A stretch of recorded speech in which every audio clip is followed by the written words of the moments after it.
واجب الاحترام حاضر نظیم مقام اور سامع نظیم محتشم، اللہ جل مجدہ کی توفیق اور حضور نبی اکرم صلی اللہ تعالی علیہ وسلم کے صدقہ سے اللہ پاک کے پاک کلام میں سے جو آیت کریمہ تلاوت کی، اس میں خالق کائنات نے ارشاد فرمایا وَلَقَدْ نَصَرَكُمُ اللَّهُ بِبَدْرٍ وَأَنْتُمْ أَذِلَّةٌ۔ اے میرے محبوب کے اصحاب، تحقیق ہم نے بدر کے مقام پہ تمہاری مدد کی، وَأَنْتُمْ أَذِلَّةٌ، اور حالانکہ تم اس وقت بے سر و سامان تھے۔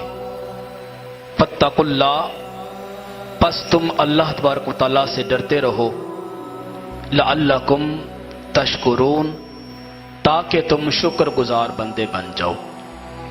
حضرات وقار، آج اتفاق سے ماہ رمضان کا 17واں روزہ ہے اور جمعے کا دن ہے۔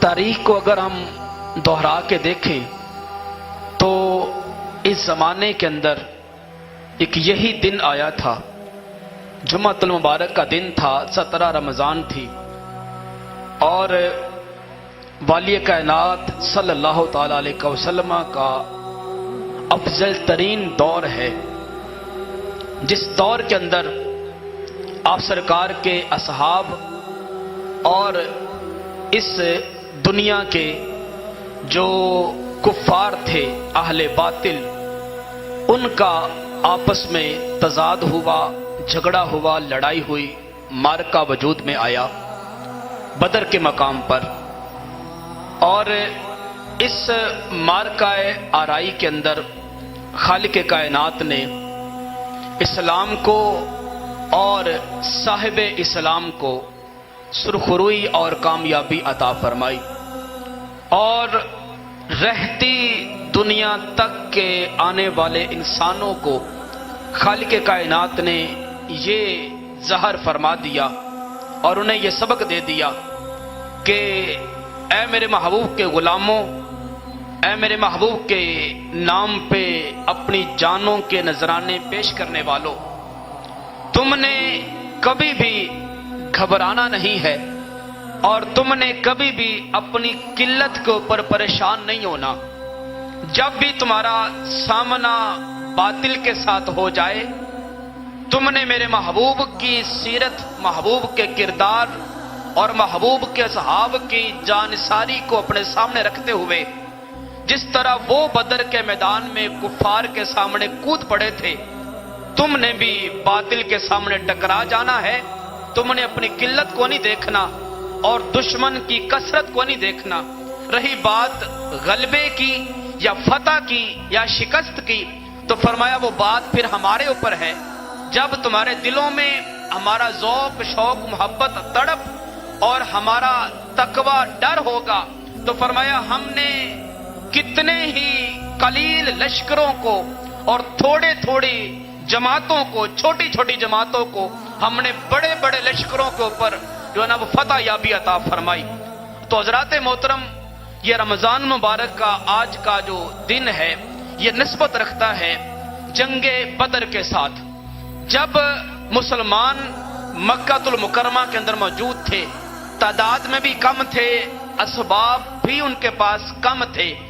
13 سال تک مکہ کے کفار مسلمانوں کے اوپر ہر طرح کی زیادتی اور ظلم کرتے رہے، یہاں تک کہ ان کو مالی نقصان بھی ان کا کیا اور ان کی جانی ہلاکتیں بھی کی، اور طرح طرح کے ان کے اوپر ظلم و تشدد کرتے وقت ان لوگوں نے یہاں تک انتہا کر دی کہ صاحب اسلام اور سرکار کے اصحاب کو انہوں نے اپنے شہر سے بھی نکال دیا، شیب ابی طالب کے اندر قید کر دیا، اور یہاں تک ان کے ظلم کی انتہا تھی کہ انہوں نے آپ سرکار اور سرکار کے اصحاب کو اپنے آبائی وطن اور اپنے آبائی شہر مکہ المکرمہ سے نکلنے پر، ہجرت کرنے پر بھی مجبور کر دیا۔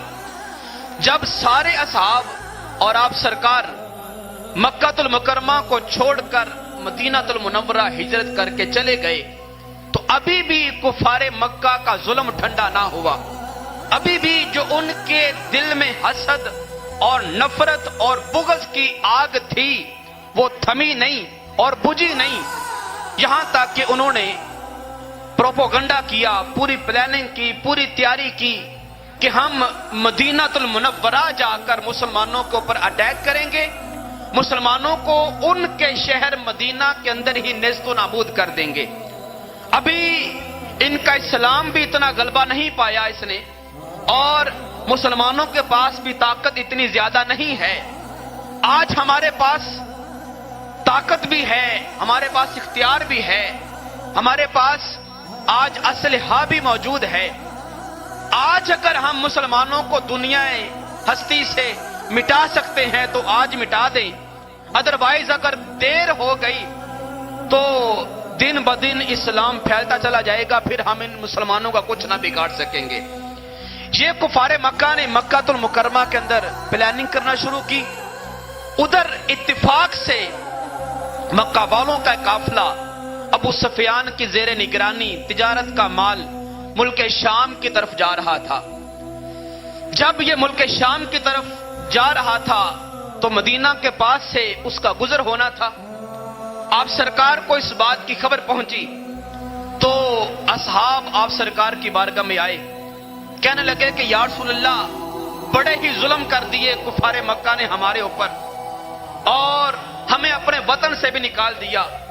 جب بھی ہم نے آپ سے ان کے ساتھ مزاحمت کرنے کی اجازت مانگی ہے، ان کے ساتھ لڑائی لڑنے کی آپ سے اجازت مانگی ہے، تو آپ نے ہمیں یہ فرما کر چپ کرا دیا کہ ابھی تم قلت میں ہو اور ابھی تمہارے پاس وہ اسباب نہیں ہیں، اور سب سے بڑی بات یہ کہ رب ذوالجلال کی طرف سے تمہارے اوپر ابھی جہاد کا حکم فرض نہیں ہوا۔ جب رب کی طرف سے تمہیں جہاد اور لڑائی اور قتال کا حکم مل جائے گا تو اس کے بعد تم کفار مکہ کے ساتھ جہاد کر لینا۔ اب کی بار جب اصحاب سرکار کی بارگاہ میں آئے اور آ کر یہ عرض کیا کہ یا رسول اللہ، ہم اب کثرت میں ہیں، ہم مہاجرین بھی ہیں، ہم انصار بھی ہیں، دوسری بات یہ کہ ہمیں اپنی قلت سے ڈر نہیں لگتا، ہم آپ کے قدموں کے اوپر اپنی جان نچھاور کرنے کے لیے ہر وقت تیار ہیں۔ ادھر ابو سفیان کا قافلہ بھی مدینہ کے پاس سے گزر رہا ہے، اگر آپ حکم نامہ جاری کریں تو ہم آگے سے جا کے ابو سفیان کے قافلے کو بھی لوٹ لیتے ہیں اور ان کے ساتھ جہاد بھی کریں گے۔ یہ بات جب اصحاب نے کی تو سرکار نے رب ذوالجلال کی بارگاہ سے اجازت نامہ لے کر اصحاب کو ارشاد فرمایا کہ اب تمہیں قتال کرنے کی، جہاد کرنے کی رب کی طرف سے اجازت ہے۔ اصحاب کے اندر خوشی کی لہر دوڑی کہ ہم کفار کے ساتھ جہاد کریں گے، اگر بچ کے آ گئے تو غازی کہلائیں گے، اگر مارے گئے تو شہید کہلائیں گے۔ تو اس خوشی کے عالم میں انہوں نے تیاری کرنا شروع کر دی۔ والی کائنات کے حکم پر اصحاب جو بھی ان کے پاس ساز و سامان تھا اکٹھا کیا، اور جتنی بھی تعداد بنی وہ ساری اکٹھی ہوئی۔ جب ان کے ٹوٹل سامان کو اکٹھا کیا گیا تو ان میں جو تلواروں کی تعداد تھی وہ 3 تھی، ایک روایت کے مطابق 7 تھیں، 7 تلواریں، اور 313 افراد کے پاس 6 زرہیں موجود ہیں، اور ان کے پاس 7 سواریاں موجود ہیں، اونٹ اور کچھ گھوڑے ملا جلا کے۔ باقی سارے اصحاب نبی پیدل سفر کرنا ہے۔ ادھر رمضان کی 12 تاریخ ہے، گرمی کی شدت ہے، اصحاب نے روزہ بھی رکھا ہوا ہے، رمضان بھی پہلا ہے، ابھی پہلا رمضان، پہلی دفعہ روزے امت مصطفیٰ کو پر فرض ہوئے ہیں۔ روزے کی حالت ہے، نہ ساز و سامان ہے، نہ اسلحہ ہے، نہ سواریاں ہیں، اور نہ ہی غربت کی وجہ سے خوراک موجود ہے، لیکن دل میں شوق بڑا زیادہ، آپ سرکار کی محبت بڑی زیادہ، اور محبت کا یہ عالم ہے کہ مائیں اپنے شیر خار بچوں تک کو لے کر سرکار کی بارگاہ میں حاضر ہو گئیں۔ عرض کرتی ہیں کہ یا رسول اللہ ہمارے بچوں کو بھی ساتھ لے جائیں، کسی نہ کسی کے کام تو یہ آ ہی جائیں گے۔ جب آپ کی طرف کافر کا تیر بڑھنے لگے گا تو محبوب میرے بچے کو آگے کر دینا، آپ کی جان بچ جائے گی، میرا بیٹا آپ کی جان پہ نچھاور اپنی جان کر دے گا۔ تو میں اپنے شیر خوار بچوں کو لے کے آ گئی۔ چھوٹے چھوٹے کم سن مجاہد جب اس لشکر کے اندر اکٹھے ہو گئے، ٹوٹل ملا جلا کے ان اصحاب کی تعداد 313 بنتی ہے، اور ان 313 کے اندر بچے بھی شامل ہیں، نوجوان اصحاب بھی ہیں، بوڑھے بھی ہیں، مہاجرین بھی ہیں اور انصار بھی ہیں۔ کسی نے پوچھا کہاں جانے کا ارادہ ہے؟ تو کہا آج ہم باطل کے ساتھ ٹکر لینے کے لیے جا رہے ہیں۔ پوری دنیا کے اندر، پورے زمانے کے اندر یہ 313 ہی تھے جو وحدہ لا شریک کا نام لینے والے تھے۔ یہودیوں نے کہا، نصرانیوں نے کہا، ارے او مسلمانوں، اے محمد مصطفیٰ کے صحابیوں، کیا تمہاری عقلوں کے اوپر پردے تو نہیں پڑ گئے؟ تم تعداد میں 313، تمہارے پاس اسباب بھی کوئی نہیں، تمہارے پاس ساز و سامان بھی کوئی نہیں، پورا عالم کفر تمہارے مد مقابل کھڑا ہے، کیا تم 313 ہو کر پورے عالم کفر کے ساتھ ٹکرانے کی ہمت رکھتے ہو؟ کیا تمہارے پاس اتنی تلواریں ہیں؟ کیا تمہارے پاس اتنی شمشیریں ہیں؟ تمہارے پاس اتنے نیزے ہیں؟ تمہارے پاس اتنی زیریں ہیں؟ تو کسی عاشق رسول نے، کسی صحابی رسول نے اس کا ترجمہ یوں کیا اور کہا، اے یہود و نصارا، تم کیا سمجھتے ہو کہ لڑائی تلوار کے زور پہ لڑی جاتی ہے؟ تم کیا کہتے ہو کہ میدان جہاد نیزے کے بلبوتے پہ جیتا جاتا ہے؟ نہیں، نہ تیغ و تیر پہ تکیہ، نہ خنجر پہ، نہ بھالے پہ، ہمیں مان تلوار پہ نہیں ہے، ہمیں ناز خنجر پہ نہیں ہے، ہمیں ناز ہماری قوت بازو پہ نہیں ہے، نہ تیغ و تیر پہ تکیہ، نہ خنجر پہ، نہ بھالے پہ، بھروسہ ہے تو بس ایک کالی کملی والے پہ۔ ہم تلواروں کے بلبوتے پہ اور نیزوں کی طاقت کے بل پر ہم میدان بدر میں نہیں جا رہے۔ اگر ہم میدان بدر میں جا رہے ہیں تو اس لیے سینہ تان کے جا رہے ہیں کہ ہمارا کمانڈر اور ہمارا لیڈر اور ہمارا رہنما اور ہمارا آقا و مولا محمد مصطفیٰ کی ذات ہے۔ ہم تو ان کے سہارے میدان بدر کی طرف جا رہے ہیں۔ تو الغرض یہ 313 افراد پر مشتمل یہ چھوٹا سا قافلہ مدینے کے شہر سے جب بدر کے میدان کی طرف بڑھتا ہے، پیدل سفر ہے، ادھر گرمی کی شدت ہے، صحرا کا علاقہ ہے، اور کم از کم 60 میل دور تک جانا ہے۔ مدینہ منورہ سے پیدل 60 میل دور تک جانا۔ 12 رمضان کی صبح کو یہ قافلہ مدینہ المنورہ سے نکلا اور 17 رمضان کے صبح کو یہ قافلہ بدر کے کنووں کے پاس پہنچا۔ یہ جو 5 دن کا سفر ہے، یہ سفر صحابہ کرام نے بڑی دشواری کے ساتھ طے کیا۔ راستے میں سحری کا اہتمام بھی خود ہی کرتے ہیں، افطاری کا اہتمام بھی خود ہی کرتے ہیں، ساز و سامان بھی اتنا زیادہ کوئی نہیں۔ ادھر ابو سفیان کو خبر پہنچی کہ مسلمان میرے ساتھ جہاد کرنے کے لیے اور میرا یہ جو سامان تجارت ہے اس کو لوٹنے کے لیے آ رہے ہیں۔ اس نے جلدی سے ایک اپنا ساتھی مکہ کی طرف روانہ کیا کہ ابو جہل کو، ابو لہب کو اور عتبہ عتیبہ شیبہ وغیرہ کو جا کے اطلاع کرو کہ مسلمان میرا مال تجارت لوٹنے کے لیے آ رہے ہیں، جلدی سے آگے ہماری مدد کو پہنچو۔ ابو جہل، ابو لہب، عتبہ عتیبہ شیبہ، یہ جو سرداران مکہ تھے، یہ اس وقت بڑے ہی خوش ہوئے، کہنے لگے آج مسلمانوں نے خود ہی موقع بنا دیا اور آج ہم اس شان و شوکت کے ساتھ مسلمانوں کو پر جا کے حملہ کریں گے۔ اور یہاں تک روایات میں موجود ہے کہ ابو جہل نے اپنے گھوڑے اور اپنے اونٹوں کو پر بے شمار رسیاں باندھ لی، رسیاں رکھ لی۔ کسی نے پوچھا ابو جہل ان رسیوں کا کیا کرنا ہے؟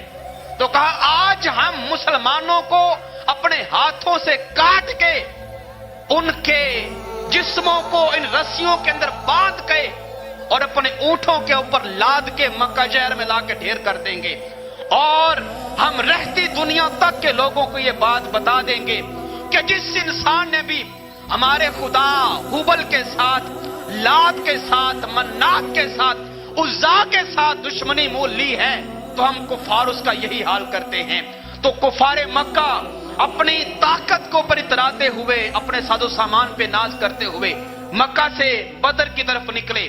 ادھر یہ 1000 کا لشکر بما ساز و سامان، ادھر 313 افراد جو بالکل نہتے ہیں۔ ایک طرف مسلمانوں کے خیمے لگ گئے، دوسری طرف کفار کے خیمے لگ گئے۔ بدر کی جو زمین تھی اس کا محل وقوع کچھ ایسا کہ ایک طرف کنویں ہی کنویں پانی کے ہیں اور دوسری طرف جو ہے نا وہ زمین ریتلی ہے، اور جس طرف کنویں ہیں کفار پہلے جا کے وہاں پہ ڈیرا لگا لیتے ہیں اور پانی کے اوپر قبضہ کر لیتے ہیں۔ جس طرف صحرا ہے، جس طرف ریگستان اور ریتلا علاقہ ہے، صحابہ کرام کو مجبوراً وہاں پہ جا کے خیمے لگانے پڑے۔ روزہ بھی رکھا ہے، گرمی کی شدت بھی ہے، پھر جہاں پہ پاؤں رکھتے ہیں گرم زمین میں پاؤں دھنس جاتا ہے۔ سارا دن گرمی کی شدت کو برداشت کیا۔ شام کا وقت ہوا، ایک صحابی رسول نے عرض کیا، یا رسول اللہ، ہم حق پر ہیں اور ہم ایک وحدہ لا شریک سچے خدا کا کلمہ پڑھنے والے ہیں، مولا اتنی آزمائش کیا کم تھی کہ ہم گھر بار چھوڑ کے یہاں میدان جہاد میں آ کے کھڑے ہو گئے، اب اس سے اگلی آزمائش بھی تو نے ہمارے اوپر ڈال دی کہ روزہ بھی رکھوایا ہے اور پھر اوپر سے افطاری کے لیے پانی کا اہتمام بھی کوئی نہیں۔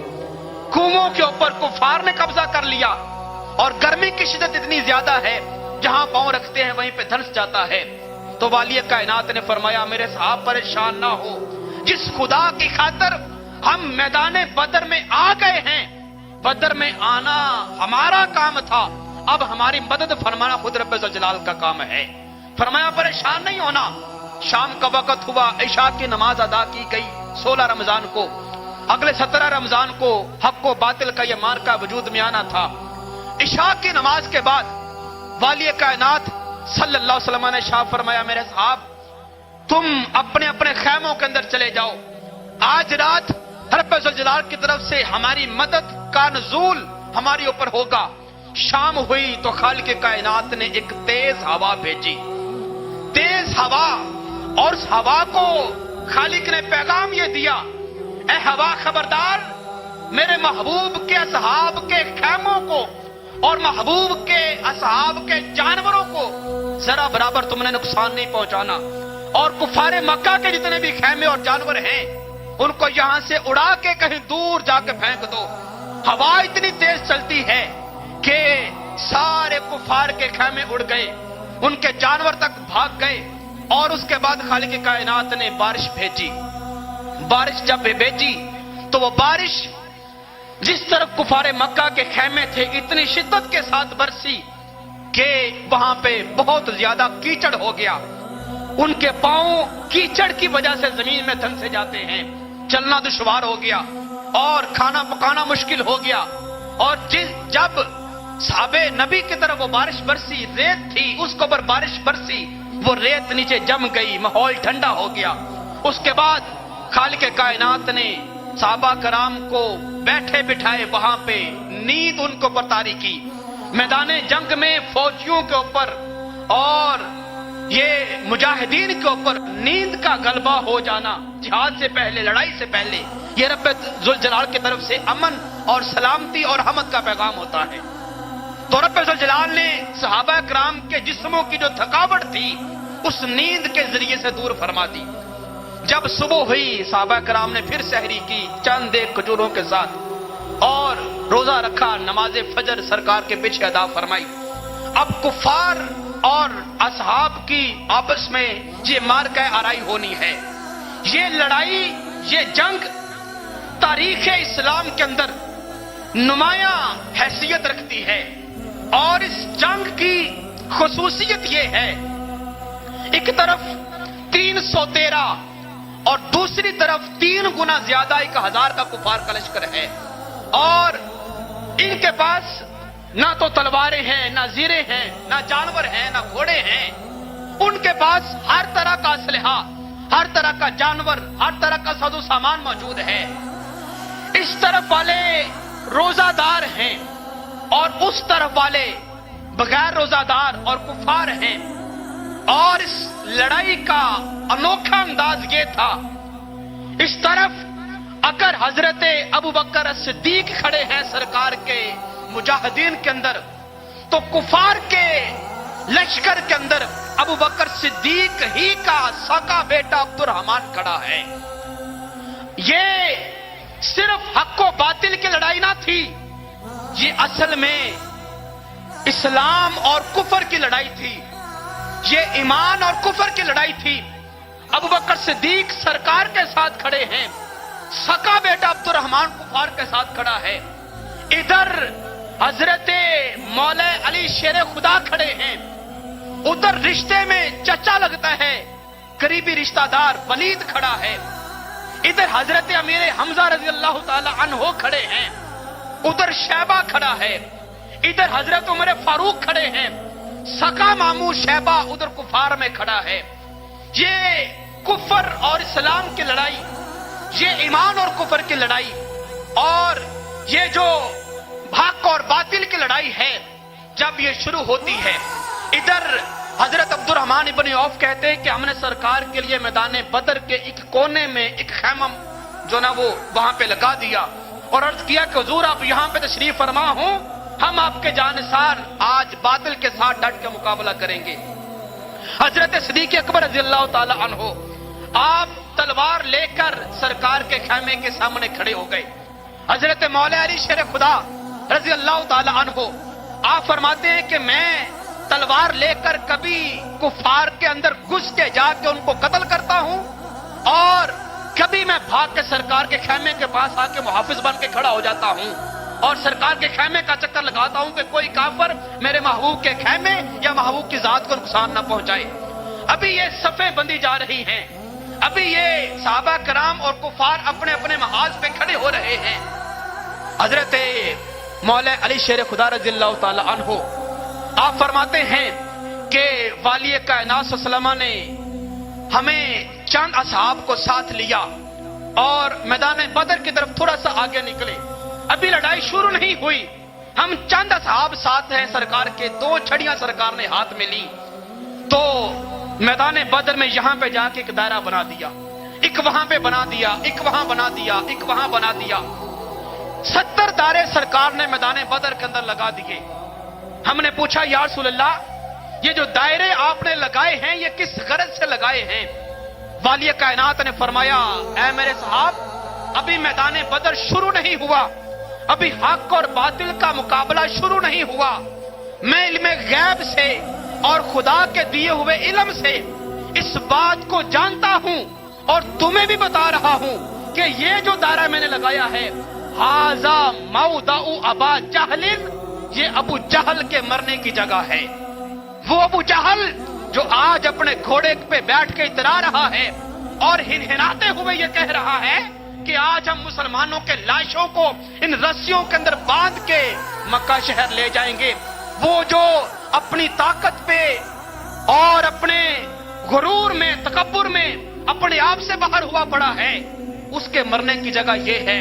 ابو لہب کے مرنے کی جگہ یہ ہے. عتبہ اس دائرے کے اندر جا کے مرے گا، شیبہ اس میدان میں اس دائرے میں مرے گا، ولید فلاں جگہ پہ مرے گا. فرمایا صاحب کہتے ہیں کہ سرکار نے 70 دائرے لگائے اور 70 کفار کی نشاندہی کی. حضرت انس بن مالک کہتے ہیں کہ جب لڑائی ختم ہوئی، ایمان تو ہمیں سرکار کے قول کے اوپر اپنی جان سے بھی زیادہ تھا، لیکن اپنے ایمان کو مزید مضبوط اور یقین کے درجے پہ پہنچانے کے لیے انس بن مالک کہتے ہیں کہ میں نے میدانوں میں وہ جو دائرے سرکار نے لگائے تھے وہاں پہ جا کے اپنی آنکھوں سے دیکھا کہ کیا کافر اسی دائرے میں مرا ہے یا کہیں باہر جا کے یا کہیں اور جا کے مرا ہے. انس بن مالک کہتے ہیں اللہ کی عزت کی قسم، میں جب دائرے کے پاس جا کے دیکھتا ہوں تو فما مات احد عن موضع رسول اللہ صلی اللہ علیہ وسلم، جو نشان میرے محبوب نے لگا دیا تھا کافر 1 انچ بھی اس دائرے سے باہر نہیں مرا تھا، اس دائرے کے اندر ہی جا کے مرا تھا. یہ غیبدان نبی کو ہر انسان کے مرنے سے پہلے پتا ہے کہ کون بندہ کب مرے گا اور اس کے مرنے کا انداز کیا ہوگا، مر کے گرے گا کہاں پہ۔ مولا علی شیر خدا فرماتے ادھر لڑائی شروع ہونے والی ہے، والی کائنات صلی اللہ علیہ وسلم نے اپنا سر مبارک سجدے میں رکھ دیا، رب ذوالجلال سے ہم کلام ہوئے، عرض کیا کہ باری تعالیٰ پورے 14 سال کی محنت اور اس کا نتیجہ، اس کے ضمن میں جتنے افراد میرے دائرہ اسلام میں داخل ہوئے، مولا سب کو اپنے ساتھ لا کے میدان بدر میں میں نے کھڑا کر دیا۔ مولا میری 14 سال کی محنت کا نتیجہ یہ 313 افراد ہیں پوری دنیا کے اوپر۔ مولا صرف یہی وہ لوگ ہیں جو تیرا نام لینے والے ہیں، جو تجھے وحدہ لا شریک کہنے والے ہیں اور تیرے مصطفیٰ کے اوپر اپنی جان قربان کرنے والے ہیں۔ مولا میں تیرا حبیب ہوتے ہوئے تیری بارگاہ میں التجا کرتا ہوں کہ اگر مولا تو ان لوگوں کو اپنے پاس بلا لیتا ہے اور انہیں شہادت کا جام پلا دیتا ہے، ان کی جان جان فریق کے سپرد ہو جاتی ہے، مولا کریم پھر میں تجھے یہ بات کروں گا کہ آج کے بعد قیامت کی صبح تک تیرا نام لینے والا دوسرا بندہ کوئی نہیں ہوگا۔ اور اگر مولا تو ان لوگوں کو زندہ رکھتا ہے اور اپنے دین اسلام اور اپنے محبوب کی مدد کرتا ہے تو پھر مولا تیری شان بڑی بلند و بالا ہے۔ مولا آج اپنی غیبی مدد فرما اور ان مجاہدین کو آج ان کے قدموں کو مضبوط فرما۔ حضرت مولا علی شیر خدا فرماتے سرکار نے سر سجدے میں رکھا ہوا ہے، زاروں قطار آنکھوں سے آنسو بھی جاری ہیں۔ میں کبھی بھاگ کے کفار کے اندر جا کے لڑائی لڑتا ہوں، پھر کبھی بھاگ کے سرکار کے پاس آ جاتا ہوں۔ سرکار فرماتے مولا حضرت ابوبکر صدیق جو خیمے کے بالکل باہر کھڑے تھے، چند ساعتوں کے بعد سرکار کے چہرے کے اوپر حشاشیت ہے اور چہرہ بڑا رونق پر نور ہے، باہر تشریف لائے اور فرمایا کہ صدیق اکبر وہ دیکھو وہ آ رہا ہے۔ یا رسول اللہ کون آ رہا ہے؟ تو فرمایا ذرا غور کر کے دیکھو، رب ذوالجلال نے تمہاری مدد کے لیے جبریل امین کو 1000 لشکر 1000 ملائکہ کی فوج کے ساتھ بھیج دیا ہے۔ تو فرمایا صدیق اکبر جا کے صحابہ میں اعلان کر دو، اے میرے صحابہ تمہیں پریشان ہونے کی ضرورت نہیں ہے، گھبرانا نہیں، آج کفار کے سامنے 1000 ملائکہ کا لشکر خالق کائنات نے جبریل امین کی قیادت میں بھیج دیا ہے۔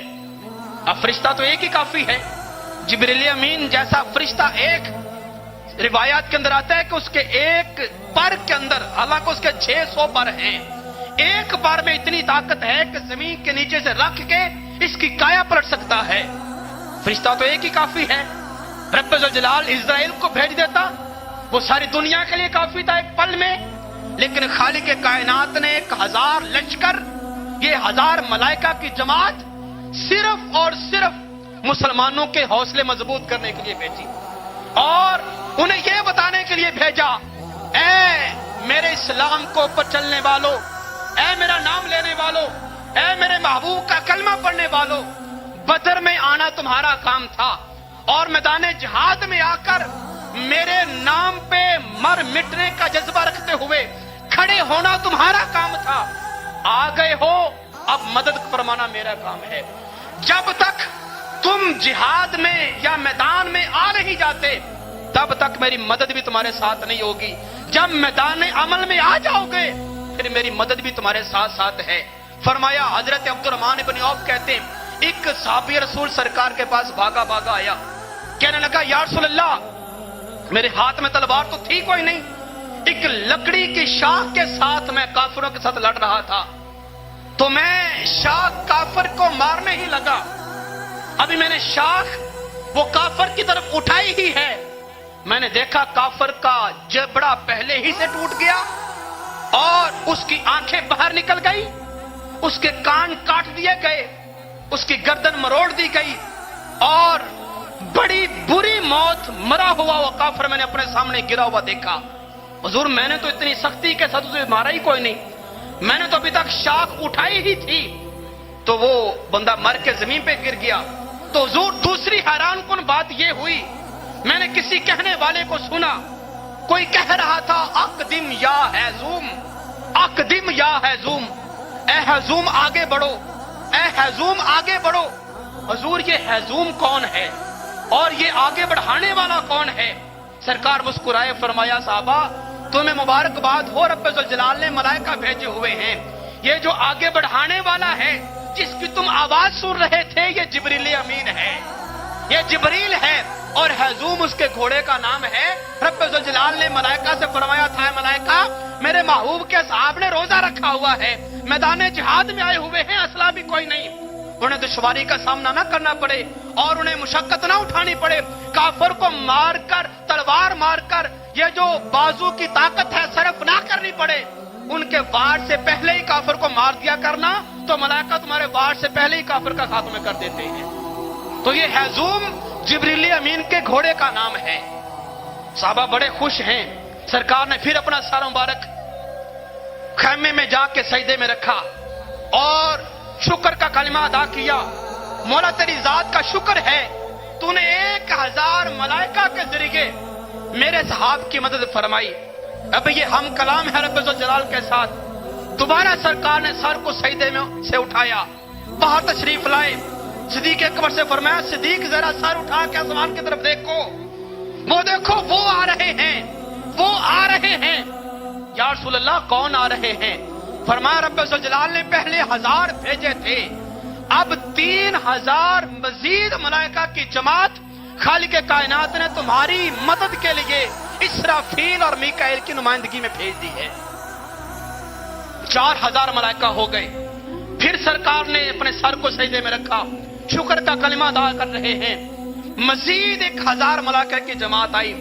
الغرض میدان بدر کے اندر 313 اصحاب کی مدد کے لیے خالق کائنات نے 5000 ملائکہ اور ایسے ملائکہ جو جنگی مہارت رکھنے والے ہیں، بما ساز و سامان، بما اسلحہ اور بما جنتی سواریوں کے مسلمانوں کی مدد کے لیے بھیج دیے۔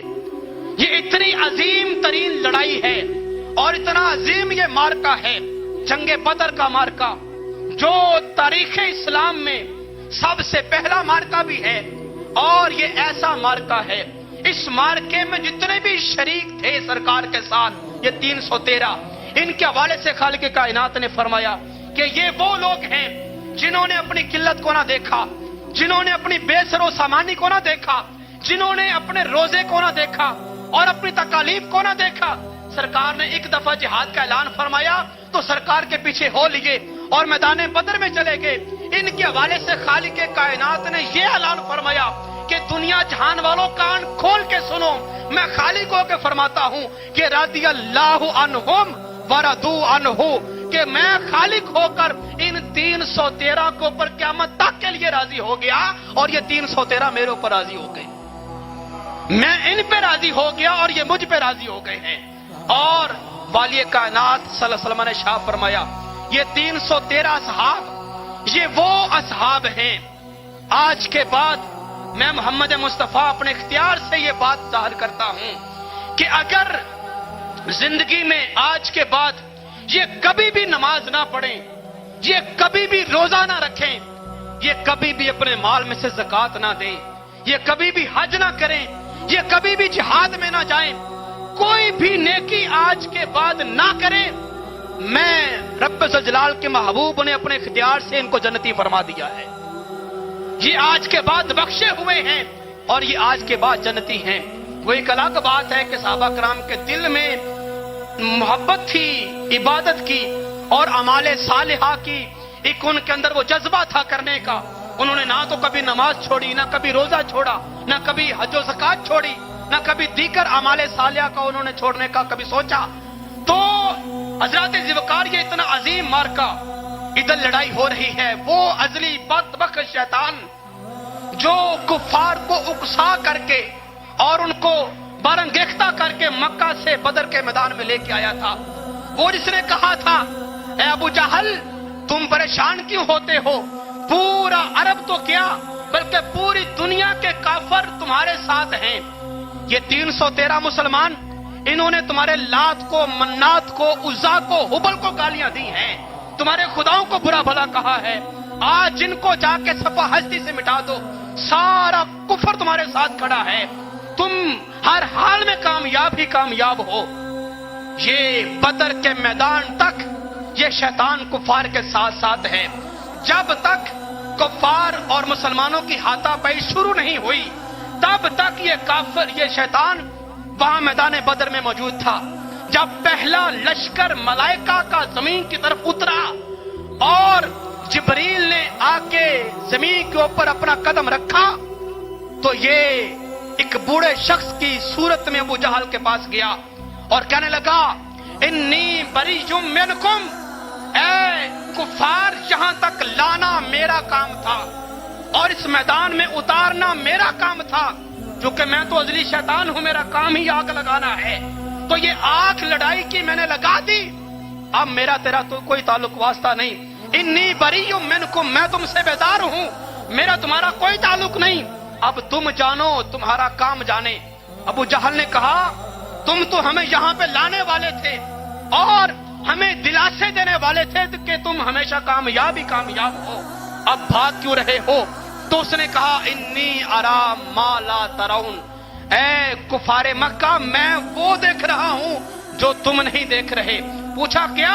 اس نے کہا میں دیکھ رہا ہوں رب کے فرشتے ملائکہ آسمان سے نازل ہو چکے ہیں، اب کفار یا دنیا کی کوئی بھی طاقت ہو وہ ملائکہ کے سامنے ٹھہرنے کی ضرورت نہیں رکھتی، میں وہ دیکھ رہا ہوں جو تم نہیں دیکھ رہے۔ شیطان دم دبا کے وہاں پہ بھاگ گیا۔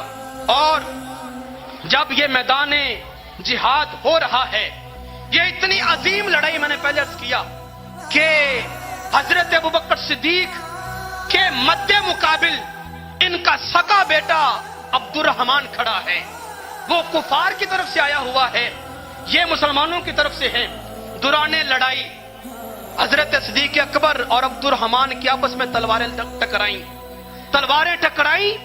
صدیق اکبر نے یہ نہ دیکھا کہ میرے سامنے میرا بیٹا ہے اور میرا اپنا خون ہے، میں ذرا دھیمے لہجے سے کام لوں یا میں کسی اور کافر کو پر وار کروں اپنے بیٹے کو چھوڑ دوں، نہیں، جذبہ ایمانی اور محبت مصطفیٰ اپنے بیٹے کی محبت پر غالب ہے، اپنے بیٹے کو قتل کرنے کی بھرپور کوشش میں ہیں، لیکن اتفاق سے بیٹا بچ نکلا۔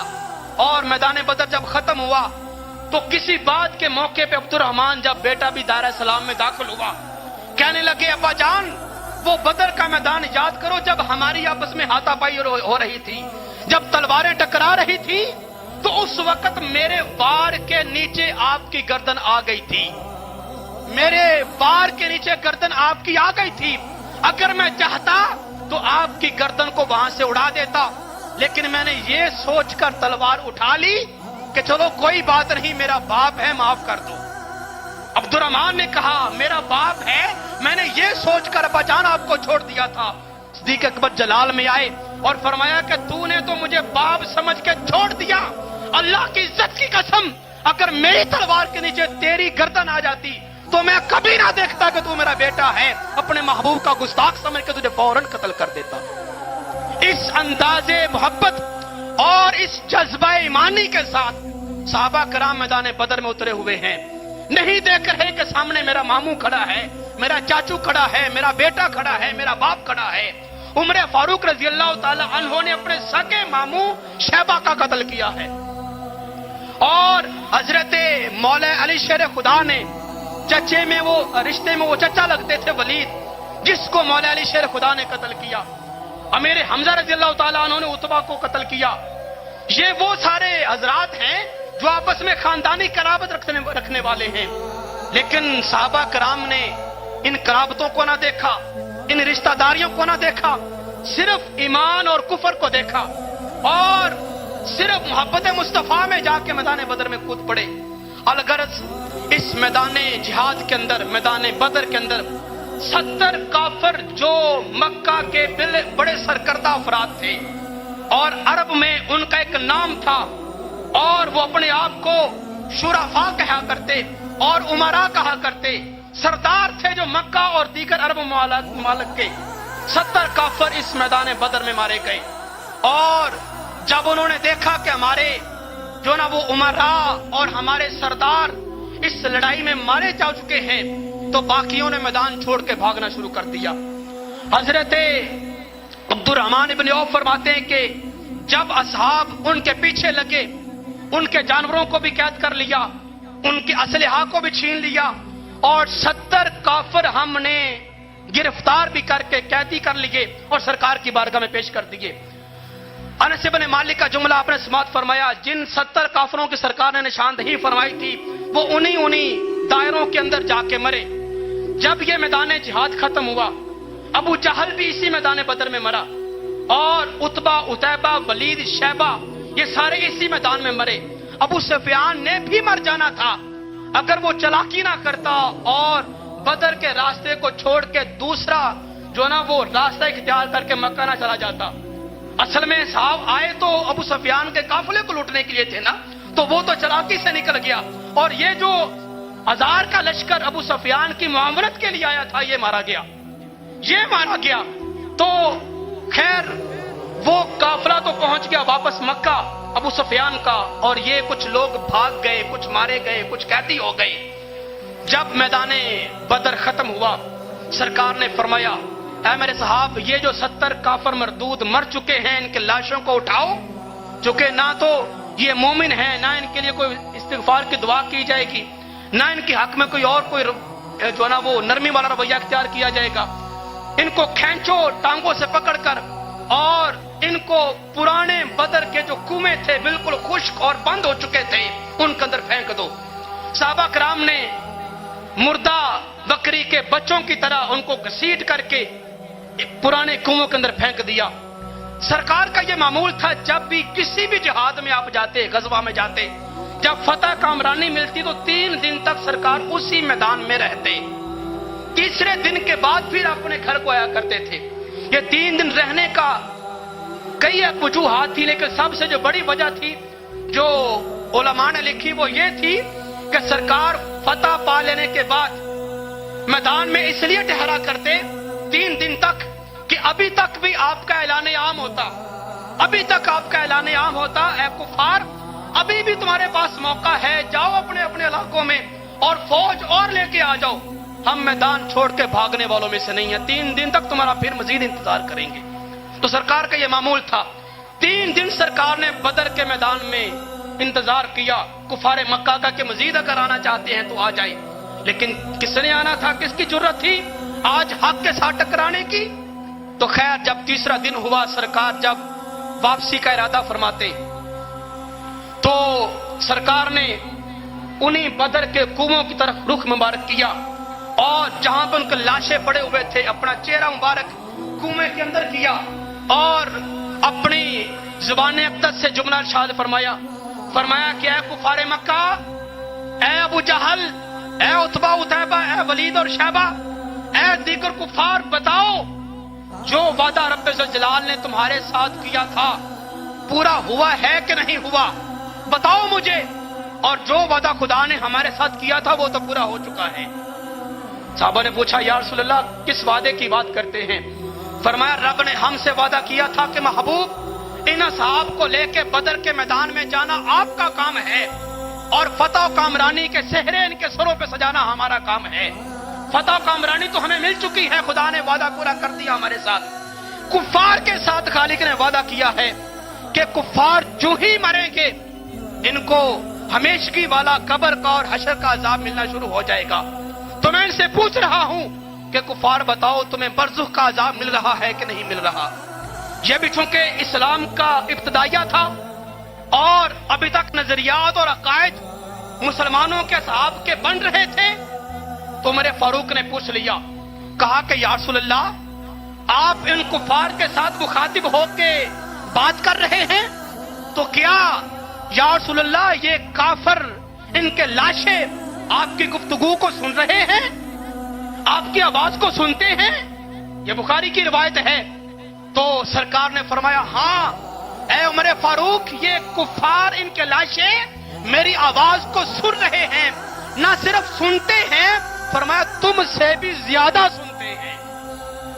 تم ظاہری حرکات و سکنات کے ساتھ اور جسم اور روح کے مجموعے کے ساتھ کھڑے ہو، تمہاری قوت سماعت اور قوت بصارت اتنی نہیں ہے جتنی کہ ان کی اب ہو چکی ہے. فرمایا سنتے بھی ہیں اور تم سے زیادہ بھی سنتے ہیں. وَلَٰكِن لَا يُسْتَجَابَ لَكُمْ, لیکن رب نے ان کے بولنے کی سکت ان کے منہ اور زبانوں سے چھین لی ہے. یہ جواب نہیں دے سکتے, تم سے زیادہ سنتے ہیں. عمر فاروق نے اگلا کوئی جملہ نہ بولا اور آگے کوئی بات نہ کی کہ یا رسول اللہ یہ کیسے ہو سکتا ہے, یہ تو مر چکے ہیں, ان کو تو ہم نے اپنے ہاتھوں سے قتل کیا, روح کو ان کے جسموں سے نکال ہم نے دیا. حضور یہ کیسے سنتے ہیں؟ جب سرکار نے فرمایا تم سے زیادہ سنتے ہیں, عمر فاروق خاموش ہو گئے. اس سے یہ عقیدہ دینا مقصود تھا کہ اے میری امت کے لوگوں یاد رکھنا, مرنے والا بندہ خواہ وہ کافر ہی کیوں نہیں ہے, وہ مرنے کے بعد بھی مرتا نہیں ہے, مرنے کے بعد بھی مرتا نہیں ہے, وہ زندہ ہوتا ہے. ہاں صرف جہان کا فرق آ جاتا ہے, پہلے عالم دنیا میں تھا, اب عالم برزخ میں ہوتا ہے. جہان میں فرق آ جاتا ہے, تمہاری نظر میں فرق آ جاتا ہے, تم اس کی زندگی اور موت کو جو نا وہ اس میں فرق نہیں کر سکتے, لیکن وہ زندہ ہوتا ہے. یہاں پہ اگر میں اگلی بات کر کے جاؤں, اگر ایک کافر کے بارے میں سرکار فرما رہے ہیں کہ زندہ ہے, تو مومن تو بدرجہ اولا زندہ ہوگا. مومن جو کلمہ کو ہے وہ تو بدرجہ اولا زندہ ہوگا.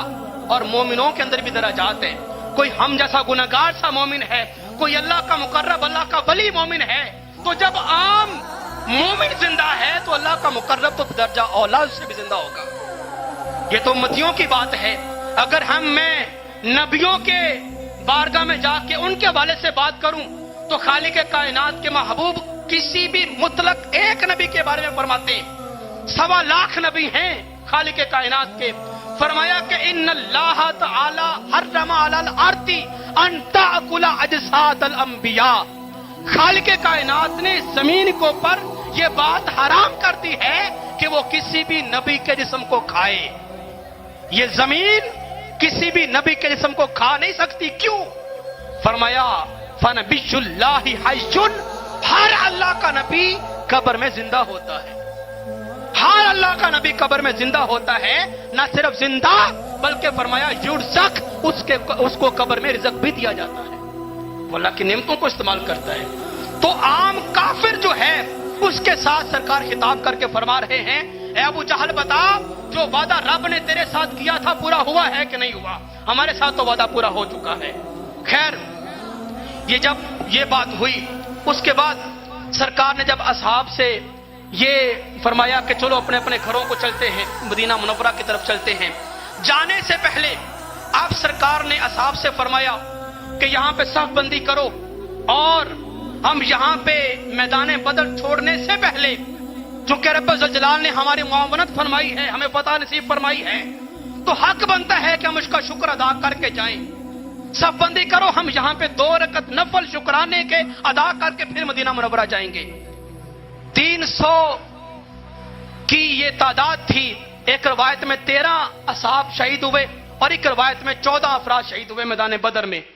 لیکن جو مشہور زمانہ روایت ہے اور جس کے اوپر اتفاق ہے وہ 13 والی ہے کہ 13 افراد بدر کے میدان میں شہید ہوئے صحابہ کرام. تو باقی 300 کی تعداد سرکار کے پیچھے نفل کی ادائیگی فرمانے لگی ہے. سرکار نے شکرانے کے 2 نفل ادا فرمائے, امامت کروائی.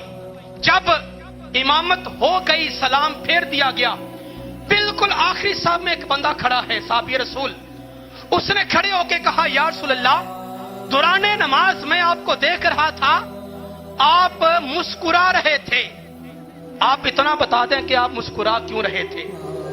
پہلی بات تو میں یہاں پہ یہ کر کے جاؤں کہ کوئی بھی نمازی خواہ وہ امام ہے خواہ وہ مقتدی ہے, ہر نمازی کے لیے حکم یہ ہے کہ جب وہ قیام میں کھڑا ہو اس کی نظریں وہاں پہ ہوں جہاں پہ اس نے سجدہ کرنا ہے, اور اگر وہ رکوع میں ہے تو اس کی نظریں اس کے قدموں کے اوپر چلی جائیں گی. سجدے میں تو پہلے ہی نیچے ہوتی ہیں, تو چھود میں جھولی میں ہوں گی. اب صحابی رسول کو بھی یہی حکم ہے کہ جب تو نماز میں کھڑا ہوتا ہے تو تیری نظریں نیچے جھکی ہوئی چاہیے. میں پوچھتا ہوں صحابی رسول پہلے یہ بتا کہ تو نماز میں کھڑے ہو کے آخری صف میں کھڑے ہو کے آگے امام کو کیوں دیکھ رہا تھا؟ تیری وجہ سے دین ہم تک پہنچا. ہمیں تو حکم یہ ہے کہ جب نماز میں کھڑے ہو تو تمہاری نظریں وہاں پہ ہوں جہاں پہ تم نے سجدہ کرنا ہے، تمہارا سینہ ادھر ہو جس طرف تمہارا قبلہ بنتا ہے، تو تم ہمیں سبق یہ دے کے خود اس کے برعکس کیوں کرتے ہو؟ تو مجھے صحابہ کی طرف سے یہ آواز آتی ہے، یہ جواب آتا ہے، جب ہم صحابہ کرام کی نماز کی تاریخ پڑھ کے دیکھتے ہیں، ان کی نماز کو ہم جب دیکھتے اور کھنگالتے ہیں تو ہمیں یہ سبق ملتا ہے، صحابہ کرام کی نماز ویسے نہیں تھی جیسی ہماری تھی۔ ہماری نماز اور صحابہ کی نماز میں زمین و آسمان کا فرق تھا۔ ہم ہیں یہاں پاکستان میں رہنے والے، ہم ہیں خانہ کعبہ سے بہت ہی دور رہنے والے۔ جب کوئی بھی بندہ خانہ کعبہ کی چار دیواری سے دور ہو اور نظروں سے خانہ کعبہ اس کی اوجھل ہو، اس کے لیے حکم یہ ہوتا ہے کہ وہ جہاں بھی کھڑا ہے اس کی نظریں تو نیچے ہی ہوں گی، لیکن اس کا صرف اور صرف سینہ قبلہ کی سمت ہوگا۔ صرف قبلہ سینہ ایک طرف ایک سمت میں ہو، نظریں نیچے ہی ہوں گی۔ یہ ہر اس بندے کے لیے حکم ہے جو دیوار کعبہ سے دور کھڑا ہے، جسے دیوار کعبہ نظر نہیں آ رہی۔ لیکن جب بندہ مومن یہ ساری دوریاں اور یہ سارے سفر کراس کر کے حرم کعبہ میں چلا جاتا ہے اور دیوار کعبہ کے بالکل سامنے کھڑا ہو جاتا ہے، اب اس بندے کے لیے حکم بدل جاتا ہے، اس بندے کے لیے حکم بدل جاتا ہے۔ اس بندے کے لیے پھر یہ مشرق، یہ مغرب، یہ شمال و جنوب کا تعجب نہیں رکھتا۔ ہم پاکستان میں ہیں، ہمارے لیے حکم یہ ہے، ہم نے جہاں بھی کھڑے ہونا ہے ہمارا سینہ مغرب کی سمت ہوگا۔ مصر والے جو ہیں ان کے لیے حکم یہ ہے کہ ان کا سینہ مشرق کی طرف ہوگا، کیونکہ وہ کعبہ سے اگلی طرف رہتے ہیں۔ اسی طرح کعبہ کے شمال والے جو ہیں وہ جنوب کی طرف چہرہ کریں گے اور جنوب والے شمال کی طرف اپنا سینہ کریں گے۔ یہ ہر سمتوں کے اعتبار سے ہر بندے کے لیے حکم ہے۔ لیکن جو بندہ حرم کعبہ میں چلا جاتا ہے اس کے لیے شمال و جنوب یا مشرق و مغرب کا تعین ختم ہو جاتا ہے۔ اس کے لیے پھر حکم یہ ہوتا ہے کہ خانہ کعبہ کی چار دیواری کے جس بھی طرف تو کھڑا ہو جا، خواہ مشرق و مغرب کے حساب سے، خواہ ان چار کونوں کے حساب سے، تو جہاں میں بھی کھڑا ہو جائے تیری ہر جگہ پہ نماز ہو جائے گی، تیری ہر جگہ پہ نماز ہو جائے گی۔ ہم یہاں پہ مشرق کی طرف منہ کر کے نماز پڑھیں ہماری نماز نہیں ہوگی، شمال و جنوب کی طرف منہ کر کے نماز پڑھیں نماز نہیں ہوگی، لیکن حرم کعبہ میں جا کے ہم جس بھی طرف منہ کر کے نماز پڑھیں ہو جائے گی، ہو جائے گی۔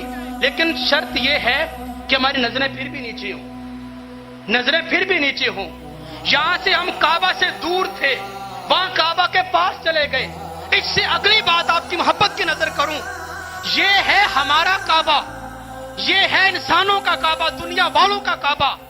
اس کائنات کے اندر خالق کائنات نے اس کعبے کا کعبہ بھی بنایا ہے، اس کعبے کا کعبہ بھی بنایا ہے، اور اس کعبے کے کعبے کو محمد مصطفیٰ کہتے ہیں۔ اس کعبے کے کعبے کا نام محمد مصطفیٰ ہے۔ تو صحابہ کرام نے کہا تم تو پاکستان میں صرف کعبے کی سمت استعمال کرتے ہو، ہم کعبے کی سمت بھی استعمال کرتے ہیں اور کعبے کے پیچھے بھی کھڑے ہوتے ہیں۔ ہمارے لیے حکم یہ ہے کہ جب ہم محمد مصطفیٰ کے پیچھے کھڑے ہوں ہماری نماز ایسے ہوگی، ہمارا سینہ تو کعبہ کی طرف ہی ہوگا اور ہماری جو نظریں ہیں وہ ہر وقت نہ تو نیچی ہوں گی نہ ہماری جھولی میں ہوں گی، چونکہ ہمارے کعبے کا کعبہ بھی ہمارے سامنے کھڑا ہے تو پھر ہماری نظریں ہر وقت مصطفیٰ کے چوکھٹ پہ لگی رہیں گی۔ یہی ہماری نماز ہے، یہی ہماری نماز ہے۔ تو ثابت رسول نے جواب دیا کہ ہم اس لیے پیچھے کھڑے ہو کے مصطفیٰ کو دیکھا کرتے تھے کہ اس دیکھنے کے بغیر ہماری نماز ہوتی ہی نہیں ہے۔ اس لیے انس بن مالک نے بھی کہہ دیا تھا نا، جب وہ نماز ابوبکر صدیق کے پیچھے پڑھ رہے، سرکار کے آخری ایام میں کھڑے مسجد میں ہیں، امامت صدیق اکبر کروا رہے ہیں اور کعبہ کی طرف منہ ہے سرکار کا، اوپر حجرہ مبارک تھا، وہاں سے چہرہ مبارک اندر کیا مسجد کی طرف کہ دیکھوں میرے صدیق کے پیچھے کھڑے ہو کر صحابہ اور صحابہ کے آگے کھڑے ہو کر صدیق کیسا لگتا ہے۔ جب یہ دیکھنے کے لیے سرکار نے چہرہ مبارک باہر نکالا نا تو انس بن مالک سمیت سارے صحابہ نے اپنا چہرہ قبلہ سے ہٹا کے سرکار کی طرف کر لیا تھا، چونکہ انہیں معلوم تھا کہ کعبے کا کعبہ یہ ہے۔ تو سرکار سے پوچھا حضور آپ نے مسکرایا کیوں ہے، آپ بتائیں، آگے کھڑے تھے کیوں مسکرا رہے؟ تو فرمایا اے صحابہ میں مسکرا اس لیے رہا تھا کہ ابھی ابھی ہم نے بدر کو فتح کیا ہے، 5000 ملائکہ کی جماعت ہماری معاونت کے لیے آئی تھی، تو 3 دن ہو چکے ہیں، جبریل سمیت وہ 5000 ملائکہ ابھی تک بدر کے اندر ہی موجود ہیں۔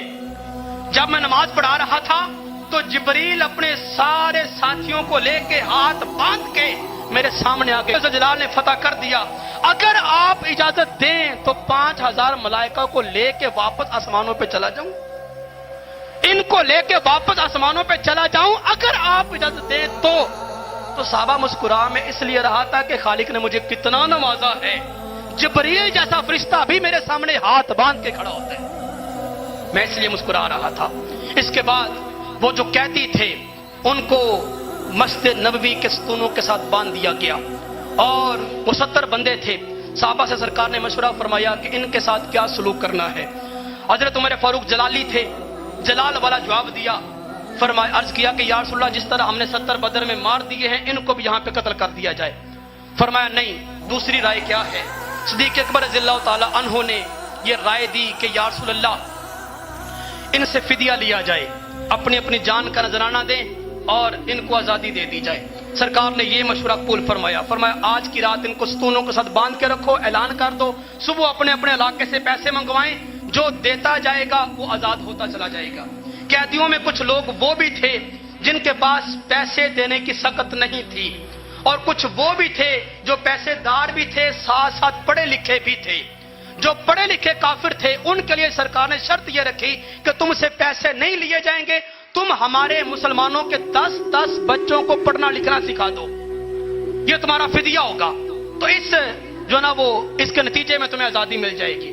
اب جن کے پاس پیسے تھے وہ پیسے دے رہے ہیں، جن کے پاس تعلیم تھی مسلمانوں کے بچوں کو پڑھا رہے ہیں، جن کے پاس بالکل ہی کچھ نہیں تھا سرکار نے اثر رحمت ان کو معاف فرماتے ہوئے آزاد فرما دیا۔ کچھ وہ افراد تھے جن میں سرکار کے سگے چچا حضرت عباس بھی شامل تھے، جو پیسے دار بھی تھے، پڑھے لکھے بھی تھے، لیکن اس کے ساتھ ساتھ وہ جھوٹے بھی تھے، اس وقت جھوٹے بھی تھے۔ کہا کہ اے محمد بھتیجے، میرے پاس نہ تو پیسے ہیں اور میں پڑھا بھی نہیں سکتا بچوں کو، تو آپ مجھے ایسے ہی معاف کر دیں۔ فرمایا کہ نہیں چچا، تمہیں معافی نہیں ملے گی، عدل کا تقاضا یہ ہے جو سلوک باقیوں سے کیا گیا وہی تمہارے ساتھ بھی ہو، یا بچے پڑھاؤ یا تم پیسے دو۔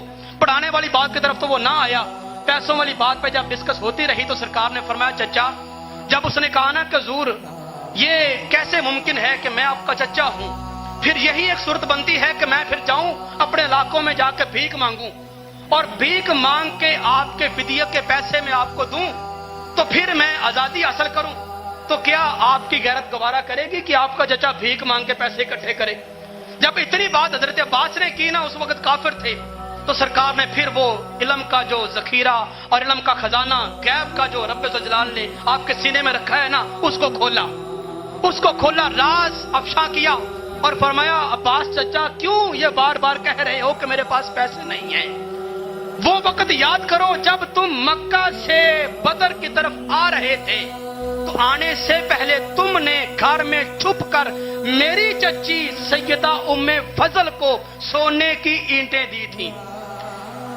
یہ دونوں میاں بیوی کا آپس میں خفیہ یہ کام تھا۔ تو چچا جان، جب میری چچی کو، گھر والی کو تم نے سونے کی اینٹیں دی تھی، وہ کدھر ہیں؟ تم کہتے ہو میرے پاس پیسے ہی کوئی نہیں، جاؤ ان میں سے فدیے کے پیسے نکالو، ہمیں دو، پھر آزادی حاصل کر لو۔ حضرت عباس چونکہ اگرچہ وہ کافر تھے لیکن سمجھدار تھے، تو اس نے سوچا یار یہ کیسے ممکن ہے، میں نے تو چھپ کے وہ اپنی بیگم کو دے کے آیا تھا کہ اگر مارا گیا تو بعد میں استعمال کرتے رہنا، اگر بچ گیا تو ہم مل کے استعمال کریں گے، تو انہیں کیسے معلوم ہو گیا؟ لیکن پھر دل سے آواز آئی، نبی ہوتا ہی وہ ہے جو غیب کو جاننے والا ہو، یہ غیب جانتے ہیں، یہ واقعی اللہ کے سچے نبی ہیں۔ حضور میں فدیہ بھی دیتا ہوں، جیسا حکم آپ کا ہر کام کرنے کو تیار ہوں، پہلے مجھے کلمہ پڑھا کے مسلمان کر دیں۔ میں سمجھ گیا کہ واقعی آپ اللہ کے سچے نبی ہیں۔ تو ذرا ذکر یہ بدر کا مارکہ سن 2 ہجری کے اندر یہ مارچ وجود میں آیا، رمضان کی 17 تاریخ تھی، یہی دن تھا جمعے کا، اور اس کے نتیجے میں خالق کائنات نے پہلے اعلان فرما دیا کہ جو افراد اس غزوہ میں شامل ہوئے ہیں قیامت تک کے لیے ان کو ہم نے معاف فرما دیا، ہم ان پر راضی ہیں اور وہ ہم سے راضی ہیں۔ اللہ تبارک و تعالیٰ کی ذات سمجھنے کی توفیق عطا فرمائے۔